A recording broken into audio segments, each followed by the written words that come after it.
ప్రభుత్వం అధికారంలోకి వచ్చి ఉద్యోగాలు ఇవ్వమంటే కనీసం ఏజ్ కూడా పెంచలేని ఒక పరిస్థితులలో ఈ గవర్నమెంట్ ఉన్నది.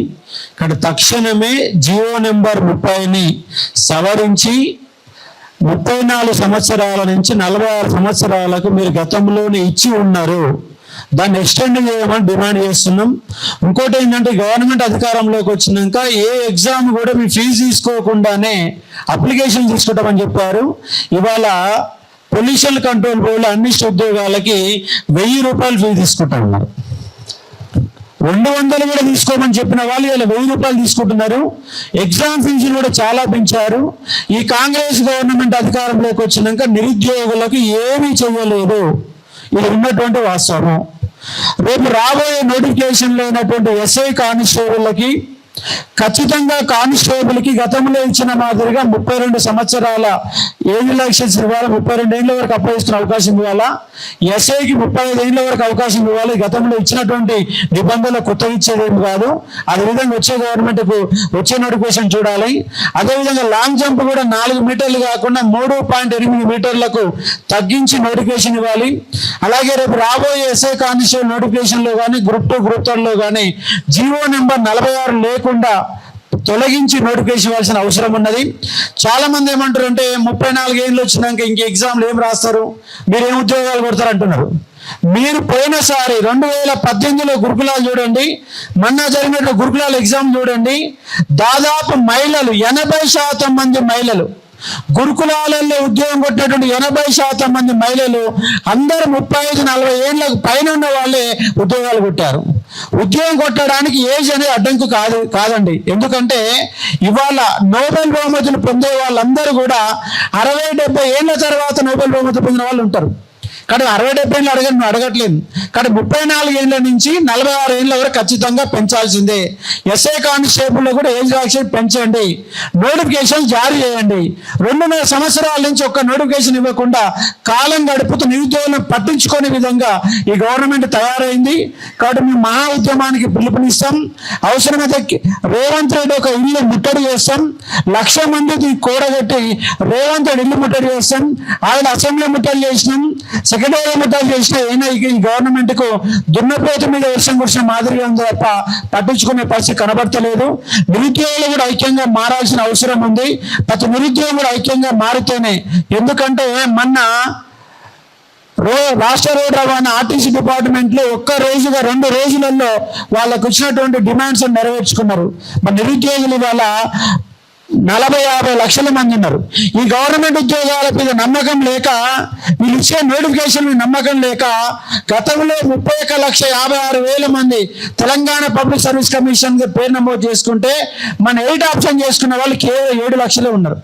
31 లక్షల మంది అక్కడ పేర్లు ఉంటే 8 వేసుకున్న వాళ్ళు 7 లక్షలే ఉన్నారు. అంటే మీ ఉద్యోగాలు ఇస్తున్న అపనమ్మకం నిరుద్యోగులలో ఏర్పడతా ఉంది. నిరుద్యోగులను పరీక్షించే ఒక ప్రయత్నం చేయకండి. వాళ్ళల్లో కనుక ఆవేశాలు వస్తే మీరు తట్టుకోవడం చాలా కష్టం. కాబట్టి ఈ రోజు పెట్టినటువంటి యొక్క ప్రెస్ మీట్ యొక్క ప్రధాన ఉద్దేశం ఏజ్ రిలాక్సేషన్ 34 నుంచి 46కు పెంచడం. దాంతో పాటుగా మీరు ఇచ్చినటువంటి 2 లక్షల ఉద్యోగాల హామీని నెరవేర్చే ప్రయత్నం చేసి వరుసగా నోటిఫికేషన్ ఇచ్చే ప్రయత్నం చేయండి. ఆల్రెడీ గ్రూప్స్ కంప్లీట్ అయింది, ఆ గ్రూప్స్ నోటిఫికేషన్ ఇవ్వండి. ఎస్ఐ కానిస్టేబుల్ పూర్తి 4 ఏళ్ళు అవుతుంది, ఆ నోటిఫికేషన్ ఇవ్వండి. ప్రతి డిపార్ట్మెంట్ లో ఇవాళ ముష్టి 20 పోస్టులు ఇస్తారు. పొల్యూషన్ కంట్రోల్ ఇచ్చిన ఉద్యోగాలు కేవలం 20. అప్లికేషన్లు ఎన్ని వస్తాయంటే 20,000 అప్లికేషన్లు వస్తాయి.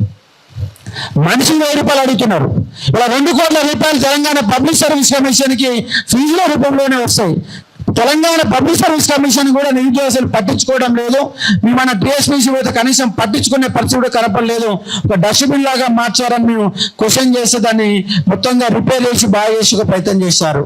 కాబట్టి ఖచ్చితంగా మన నిరుద్యోగుల యొక్క ఇచ్చిన హామీలు నెరవేర్చాలని ఈ యొక్క మీడియా సమావేశం యొక్క ప్రధాన ఉద్దేశంగా చెప్పదలుచుకున్నాం.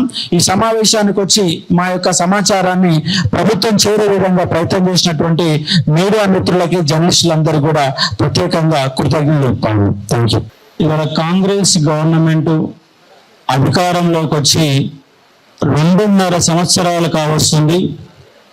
ఇప్పటి వరకు ఒక్క అధికారికంగా వాళ్ళు ఇచ్చిన నోటిఫికేషన్లు అంటూ ఏమీ లేవు. వాళ్ళు ఇచ్చిన నోటిఫికేషన్లో కూడా ఇప్పటి వరకు వాళ్ళు ఎలాంటి పత్రాలు కూడా ఇవ్వలేదు. ఇవాళ ఒక 4 రోజుల క్రితం పొల్యూషన్ కంట్రోల్ బోర్డులో అనలిస్ట్ గ్రేడ్ 2 ఉద్యోగాల నోటిఫికేషన్ వచ్చింది. ఆ నోటిఫికేషన్లో కూడా ఏజ్ అనేది కేవలం 34 సంవత్సరాలు మాత్రమే ఇచ్చారు. వాస్తవంగా తెలంగాణ రాష్ట్రం వచ్చినటువంటి అడపాదడప నోటిఫికేషన్లలో చాలా మంది ఇంకా నిరుద్యోగులుగానే మిగిలిపోయారు. ఈ నేపథ్యంలో 2022లో టిఆర్ఎస్ గవర్నమెంట్ జియో నెంబర్ 42 ద్వారా 10 సంవత్సరాల ఏజ్ లైసెన్స్ ఇస్తూ 34 సంవత్సరాల నుంచి 44 సంవత్సరాలకు పెంచుతూ టిఆర్ఎస్ గవర్నమెంట్ 10 సంవత్సరాల ఏజ్ లైసెన్స్ ఇచ్చింది. కాంగ్రెస్ పార్టీ అధికారంలోకి వచ్చినాక గొప్పలు చెప్పుకోవడం కోసం ఆ 10 సంవత్సరాల ఏజ్ రిలాక్సేషన్ని మరొక 2 సంవత్సరాలు పెంచి 12 ఏళ్లకు పెంచి 34 సంవత్సరాల నుంచి 46 సంవత్సరాలు పెంచింది. ఆ జియో 2026 ఫిబ్రవరి 8వ తారీఖు తోటి జియో నెంబర్ 36 యొక్క వ్యాలిడిటీ అయిపోయినది. జియో అయిపోయి 3 నెలలు అవుతున్నది. ఈలోగా పొల్యూషన్ కంట్రోల్ బోర్డులో నోటిఫికేషన్ కూడా వచ్చింది. వాస్తవానికి ఆ జియో నెంబర్ 36ని ఎక్స్టెండ్ చేసి మళ్ళీ పెంచుతూ జియో జారీ చేసి ఆ తర్వాత పొల్యూషన్ కంట్రోల్ బోర్డులో నోటిఫికేషన్ ఇవ్వాలి. కానీ అలా చేయకుండా 34 సంవత్సరాలతోనే నోటిఫికేషన్ ఇచ్చారు. ఇవాళ చాలా మంది వేదిక మీద ఉన్నటువంటి మన విద్యార్థి మిత్రులు ఏజ్ అయిపోయి అప్లై చేసుకోక ఇవాళ సెక్రటేరియట్ చుట్టూ, మంత్రుల చుట్టూ, తెలంగాణ పబ్లిక్ సర్వీస్ కమిషన్ చుట్టూ ఇవాళ కాళ్ళు ఎరిగేలా తిరగాలన్న పరిస్థితి ఈ గవర్నమెంట్ కల్పిస్తుంది. ఎంత దౌర్భాగ్యం అంటే ఇదే సోమాజిగూడ ప్రెస్ క్లబ్లో ఇప్పుడు మేము కూర్చున్న వేదిక కానీ రేవంత్ రెడ్డి ఇక్కడ కూర్చొని రౌండ్ టేబుల్ సమావేశాలు కూర్చొని ఏం మాట్లాడిందంటే, మీరు కేసీఆర్ ఉద్యోగాన్ని ఉద్యోగంకి వెళ్ళి ఊడబికేస్తే మీకు 2 లక్షల ఉద్యోగాలు ఇస్తామని కరెక్ట్ ఇక్కడే చెప్పిండు. చెప్పి మాట మార్చారు. రాహుల్ గాంధీ గారు తీసుకొచ్చారు, ప్రియాంక గాంధీ తీసుకొచ్చారు. చివరికి అతిపెద్ద మేనిఫెస్టోని తయారు చేసి ఆ మేనిఫెస్టోలో 2 లక్షల ఉద్యోగాలు ఇస్తామని ఫేజ్ 1 అని, ఫేజ్ 2 అని, ఏప్రిల్లో మేలో ఫేజ్ 1 అని చెప్పేసి, ఆ తర్వాత నవంబర్ డిసెంబర్లో ఫేజ్ 2 అని చెప్పేసి, సెప్టెంబర్ 17లో ఉద్యోగాలు ఇస్తామని, జూన్ 2లోగా మొత్తం నియామక ప్రక్రియకు సంబంధించినటువంటి ఖాళీలను గుర్తిస్తామని ఎన్నో మాటలు అబద్ధాలు చెప్పారు. ఇవాళ అధికారంలోకి వచ్చినాక ఈ గవర్నమెంట్ దగులుబాజీ గవర్నమెంట్గా మారిపోయినది. రేవంత్ రెడ్డి అనే వ్యక్తి తెలంగాణ రాష్ట్రానికి అరిష్టం పట్టినట్టుగా తయారైండు. అరిష్టం పట్టింది. రేవంత్ రెడ్డి వల్ల తెలంగాణ రాష్ట్రానికి అరిష్టం పట్టింది. ఎట్లా అరిష్టం పట్టిందంటే ఇవాళ అన్ని రకాల బిజినెస్లు మొత్తం కొలాప్స్ అయిపోయినాయి. ఈయన రూపాయిని సృష్టించే శక్తి లేదు. డబ్బుల్లో కానీ నోటిఫికేషన్లు ఇస్తలేడు, రిటైర్డ్ అయిన వాళ్ళకి బెనిఫిట్స్ ఇస్తలేడు, ఏది లేకుండా అంత గందరగోళం అయింది. అందుకే మేమేమంటున్నామంటే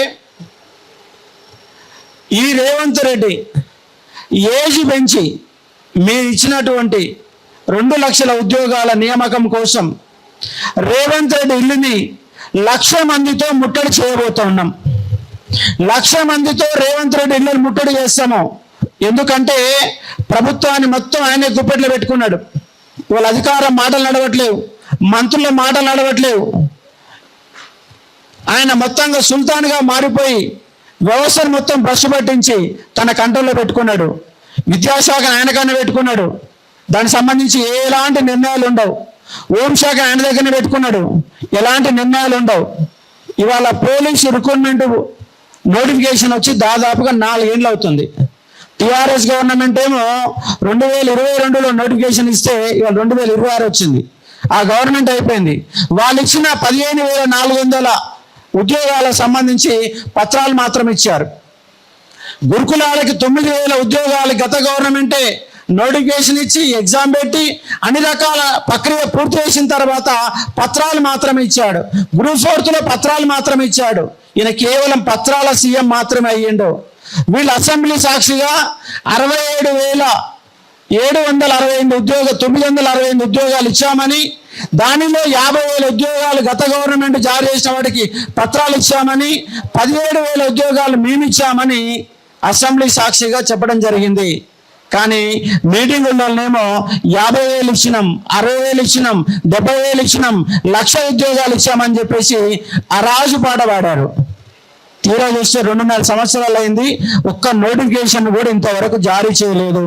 ఇచ్చిన నోటిఫికేషన్ కనీసం ఏజ్ కూడా పెంచలేదు. అంటే నువ్వు ఫస్ట్ నిరుద్యోగులు అనే వాళ్ళు ఉద్యోగాల గురించి అడుగుతున్నారు, ఉద్యోగాలు కాదు ఫస్ట్ నోటిఫికేషన్ ఏజ్ పెంచాలన్నటువంటి ఉద్యమాలు చేయాలన్నట్టుగా ఇవాళ రేవంత్ రెడ్డి సర్కార్ యొక్క ప్రభుత్వం యొక్క విధానం అనేది కొనసాగుతుంది. కాబట్టి తక్షణమే మాకు ఏజ్ రిలాక్సేషన్ 34 ఏళ్ళ నుంచి 46 సంవత్సరాలకు పెంచకపోతే రేవంత్ రెడ్డి ఇల్లుని 1,00,000 మందితో ముట్టడి చేస్తాం. నువ్వు ఎక్కడ పారిపోయి దాక్కుంటావో చూస్తాం. ఆల్రెడీ నీ పని అయిపోయింది.